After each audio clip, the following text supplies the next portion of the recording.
I am so not happy about being right. Report security. Anything useful? Sonny Corinthos brings death wherever he goes. I'm almost positive that is not the full story. If Marco ends up as collateral damage, so be it.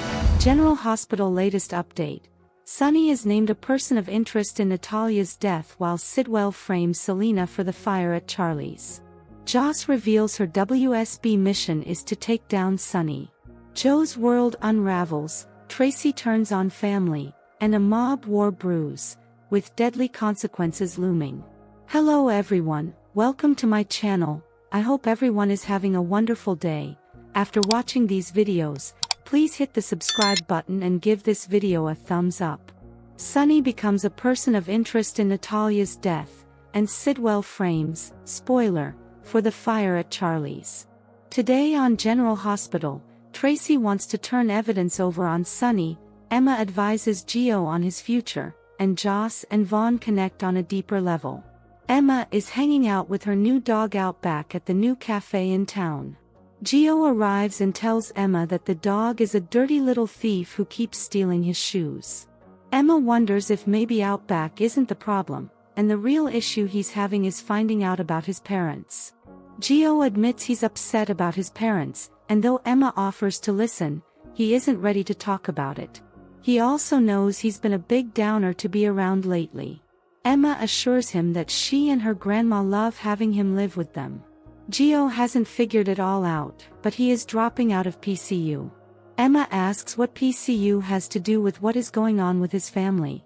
Gio says he's supposed to be the first chair violin in the fall, but he has no intention of playing music again, so he'll lose his scholarship.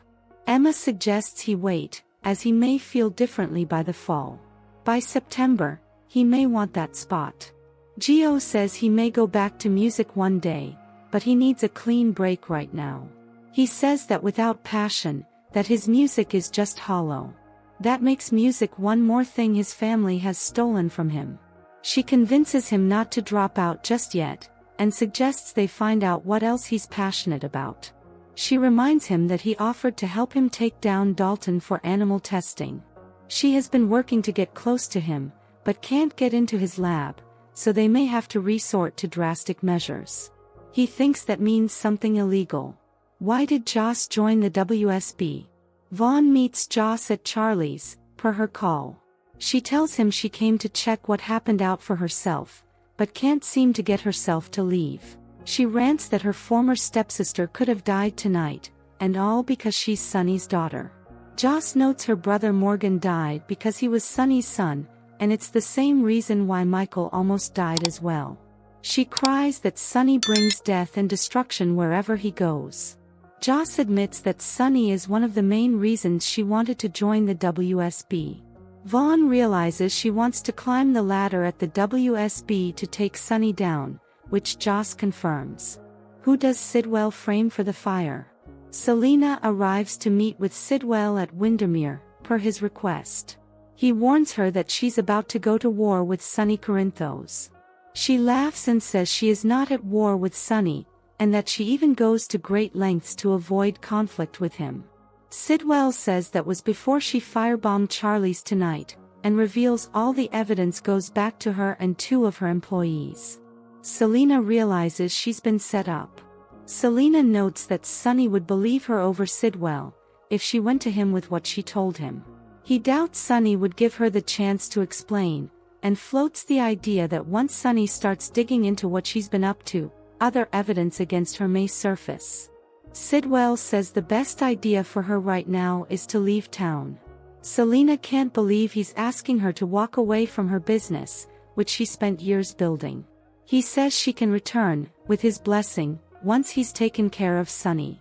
Selena says she can't come back unless Sonny is dead. He is aware, so she guesses she has a plane to catch. She tells Sidwell, "Until we meet again." At the hospital, Christina has been admitted, and Alexis insists she stay for the night.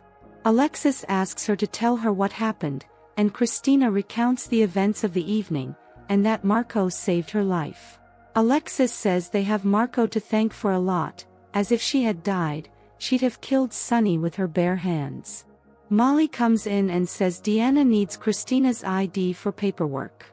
Christina doesn't have it on her, but Alexis says she has a copy on her phone. Alexis goes to take care of the paperwork, and Molly tells Christina that she impressed her tonight. Christina points out that Marco was the hero, but Molly says she is talking about how she handled Mom when she went after Sonny. She let their mom say what she needed to say without defending her dad. At the nurse's station, Alexis fills out the paperwork and gets flustered as it brings back memories of Sam. Deanna offers to fill out most of it for her. Back in her room, Christina tells Molly that she doesn't blame her dad for tonight, but she also knew she had to let her mom vent, as she was terrified. Molly admits she was terrified too, and cries that she can't lose her sister. Alexis, standing in the doorway, listens and smiles. Was Natalia murdered? Marco sits with his mother's body and cries. He can't believe they end this way, and even though they had their problems, he cries that he loves her. At the nurse's station, Lucas tells Liz that he feels helpless at the moment. Anna approaches and asks him to help her by telling her about the circumstances that led to Natalia's death. As Lucas is telling her about Natalia's drunk messages to her son, Marco appears. Marco still has no idea what happened tonight. Liz chimes in that she and Lucas tried to call him, but Marco says he left his phone in the car during the events at Charlie's. Anna tells him that he was a hero tonight. Marco knows he was able to save Christina, but not his mother. Anna fills him in on the details of finding Natalia at the Metro Court, and that she was brought in unresponsive. Isaiah adds that the preliminary cause of death appears to have been an overdose. Marco asks, accidental or intentional? Isaiah says they won't know for sure until the official autopsy results are in. Anna and Chase ask about the messages Natalia sent to her son. Marco says his phone is in the car, but tells them most of them were incoherent. He went to check on her because of them, but was sidetracked by the fire. He didn't know his mom needed him so badly. Lucas tells him this isn't his fault. Marco asks how Anna ended up at his mother's room. Anna explains that D.A. Turner asked the PCPD to check on her, and he must know, as his mother's lawyer, that the DA has been working on a deal with her to turn against Sonny. Chase says that today Natalia showed up at the christening, talked to Sonny, and she appeared troubled. Marco knows nothing about the christening. However, Marco is positive this wasn't an overdose, and Sonny killed her. Anna asks if he has proof, but Marco doesn't. Lucas suggests that he take some time to calm down and process what happened. Anna asks him to call them if he remembers anything else. When Anna and Chase leave, Marco thanks Lucas, as he was on the verge of telling Anna he knew his mom was about to flee town. He's grateful Lucas was here. Lucas asks him to do something for him and have Isaiah check him out. While Marco gets checked out, Lucas, per a request from Marco, contacts Sidwell to give him the news about Marco and Natalia. Meanwhile, Chase and Anna discuss what they know. Just then, Anna gets a message from Metro Court security and notes that it's not good news for Sonny. Sidwell shows up later, and Lucas gives him and Marco time to talk. Sidwell comforts his son, who knows he must call his sister and tell her about their mother. Sidwell tells him not to worry about that now. Marco wishes things could have been different between him and his mother, and Sidwell says he knows. How will Sonny get justice? At Sonny's, he rants to Jason that they both know the fire was Sidwell's doing. They wonder if Sidwell was also responsible for the explosion at the penthouse. Sonny says if anything happened to Christina, then he doesn't know what he'd have done. Sonny says Christina is the one kid who is most like him, including sharing the same demons and emotions, which is why she feels the need to protect her. Jason says he has men watching over Christina at the hospital, and they'll find out who did this and stop them. Sonny wants more than that. He wants an eye for an eye. Jason says that would mean targeting Marco, who just saved Christina. Sonny feels that if Marco ends up as collateral damage, then so be it. Later, Anna arrives at Sonny's and tells him that Natalia Ramirez is dead. What is Tracy's next move? At the Q mansion, Brooke Lynn is working in the living room when Tracy finds her. She notes it's late to be working, but Brooklyn says deception could be in serious trouble. She fills Tracy in on Natalia's findings and insists it was a clerical error on the part of Sonny's financial people. Tracy doesn't think so, and she's unhappy that she has been right all along about letting him invest in the company. Brooklyn says she's sorry and blames herself. Tracy blames Lois, as she raised Brooklyn to trust Sonny. Brooklyn believes it was an error, and Sonny would never want to hurt her, Lucy or Maxie. Tracy says the authorities won't care, and this will tank deception if it gets out. Brooklyn says that they need to bury the evidence then.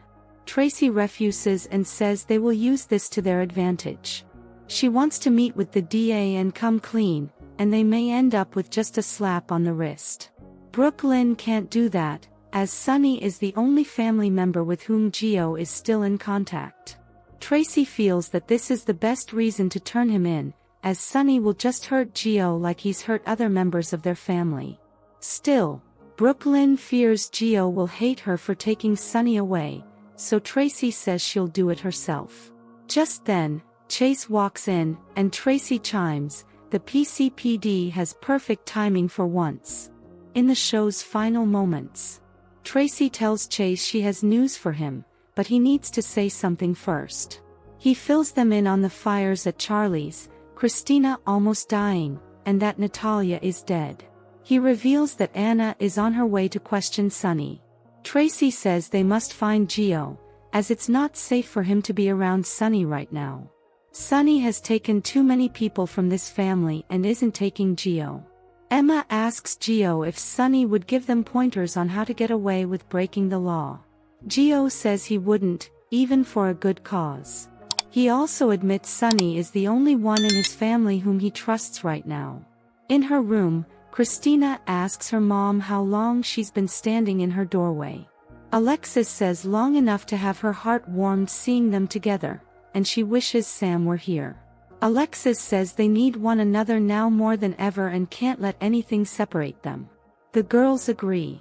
Lucas asks Liz what her opinion is, given that she's seen a lot of overdoses. Was this an OD or murder? Liz says there were no signs of violence and asks if he thinks Sonny could have had Natalia killed. All Lucas knows is that it seems like a mob war is coming, with Marco's family on one side and his on the other. Marco tells his dad that he feels Natalia's death is his fault. Marco cries that he could have gotten to her in time if he hadn't stopped to save Christina. Sidwell panics and realizes his son could have died tonight in the fire he had set. Marco says thanks to him, Sonny's daughter is alive, and thanks to Sonny, my mother's dead. Sidwell asks what Natalia's death has to do with Sonny. Sonny is stunned to learn from Anna that Natalia is dead, but doesn't know why she's telling him, claiming they weren't that close. She shows him photos of his bodyguard talking to Natalia outside her room at the Metro Court, and later vanishing when her officers showed up.